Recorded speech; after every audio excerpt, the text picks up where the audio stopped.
Dans le chaos du début de cet été 1940, rares sont les Français qui ont encore la force de se relever. Et pour faire quoi? La défaite a été si terrible, l'envahisseur si puissant, le traumatisme si profond.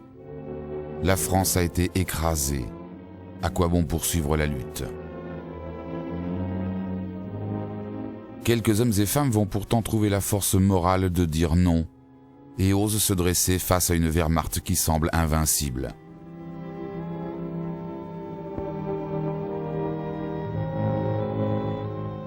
Ils ne savent pas encore exactement ce qu'ils peuvent espérer, mais pour l'heure, ils savent assurément ce qu'ils refusent. L'occupation, la France bafouée et vaincue, la privation des libertés.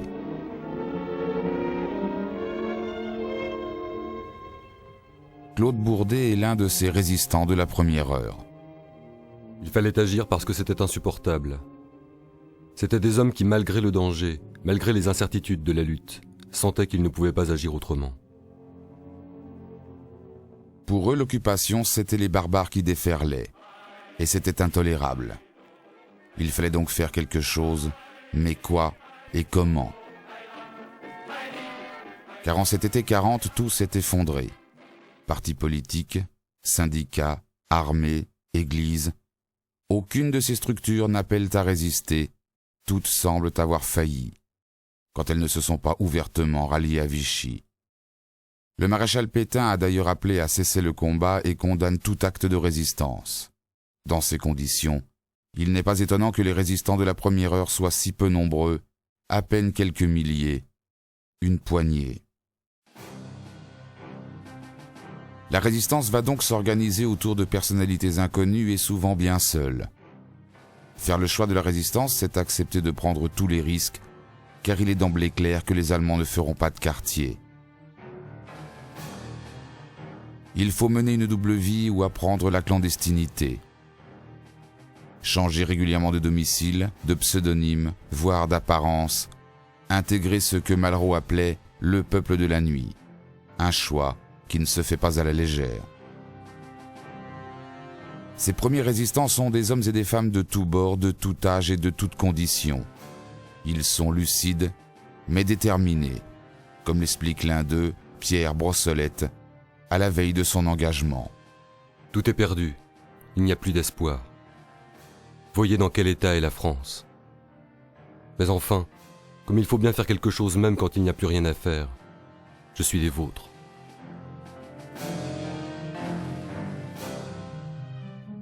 Faibles à l'été 40, les engagements se font progressivement, car chacun a sa chronologie propre, son propre seuil de tolérance face à l'occupant, son point de rupture, variable selon sa culture politique, ce qu'il voit et ce qu'il vit.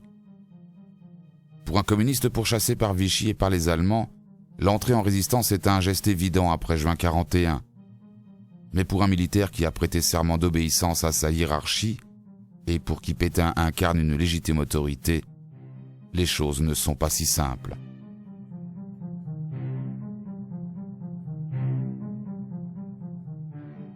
Les premiers gestes résistants sont des actes individuels et spontanés, reflets d'un patriotisme à fleur de peau.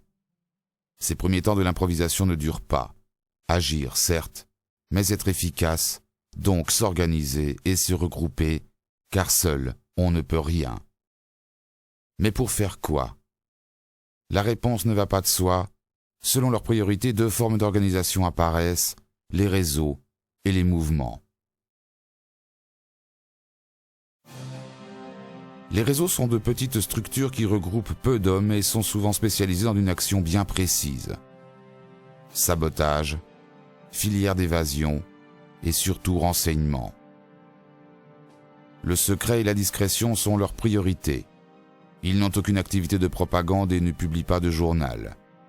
Ils travaillent pour le compte des Alliés ou de la France libre à Londres et s'implantent majoritairement en zone nord, au contact direct avec l'occupant.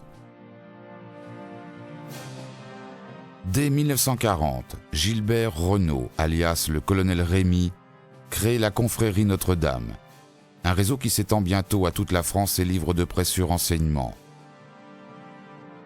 C'est également le cas du réseau Alliance de Georges Lousteau-Laco et de Marie-Madeleine Fourcade à partir de 1941. Une fois les renseignements réunis, encore faut-il pouvoir les transmettre à Londres. La radio est le moyen le plus efficace, mais c'est aussi très dangereux. Les premières radios sont des valises de 30 kilos et les camions de goniométrie allemands ont vite fait de repérer les pianistes.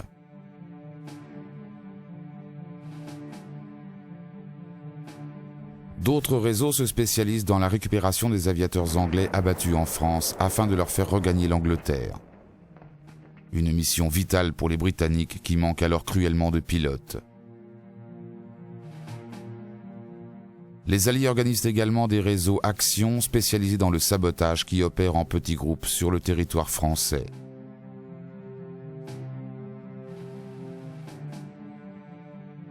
À la différence des réseaux, les objectifs des mouvements ne sont pas militaires mais politiques et civils. Ils estiment qu'il faut d'abord agir sur la population française afin de la remobiliser, la sortir de l'attentisme et l'organiser pour pouvoir un jour reprendre la lutte contre l'occupant. C'est pourquoi les mouvements mettent souvent au cœur de leur action la publication d'un journal, une activité d'autant plus indispensable qu'il n'y a plus de presse libre en France. C'est le choix de Philippe Vianney qui fonde en zone nord le mouvement Défense de la France. Pour lui, l'occupation se solde par la victoire de valeurs inacceptables. Or, les Français semblent se résigner à la défaite et à la présence allemande. C'est grave, il faut agir.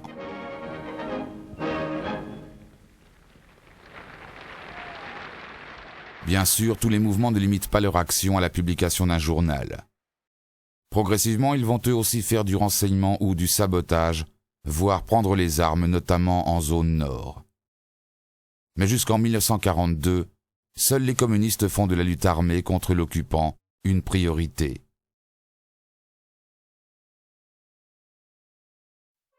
En zone sud, d'importants mouvements apparaissent également, notamment Libération Sud, Francs-Tireurs et surtout Combat, créé par un ancien officier d'active, Henri Freinet.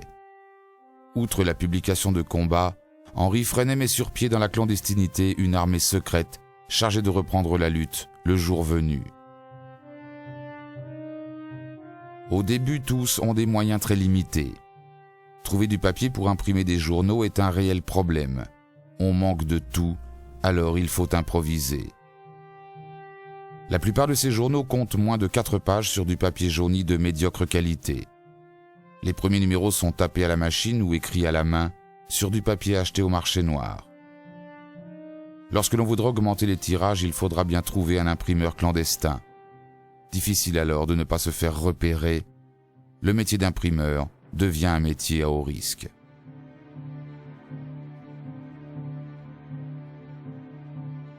Cette presse clandestine s'attache d'abord à sensibiliser la population contre l'occupant et contre l'occupation. Contrairement à ce que cherche à montrer la propagande allemande, l'occupation n'a rien de correct. Elle se traduit au contraire par des crimes, l'oppression, le pillage. Elle est inacceptable.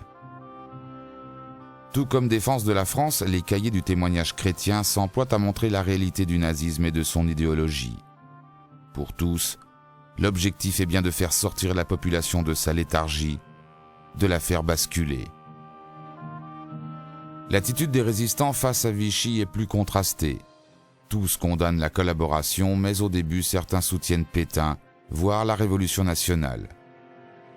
Parfois parce qu'ils se sentent proches de son idéologie, parfois aussi parce qu'ils croient encore que Pétain mène un double jeu.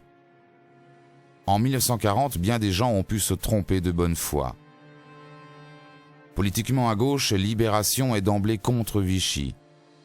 Mais en 1940, Henri Freinet, davantage proche des milieux conservateurs, écrit « À l'œuvre du maréchal Pétain, nous sommes passionnément attachés. » Défense de la France en 1941 titre toujours « Ni allemand, ni russe, ni anglais ».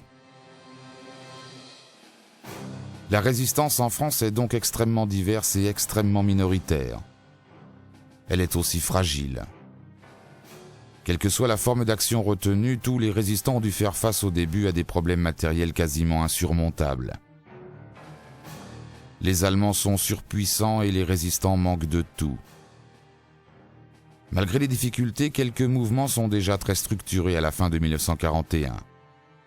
Dès lors, des contacts se nouent, de petits groupes fusionnent, une dynamique d'union est donc déjà à l'œuvre en 1941.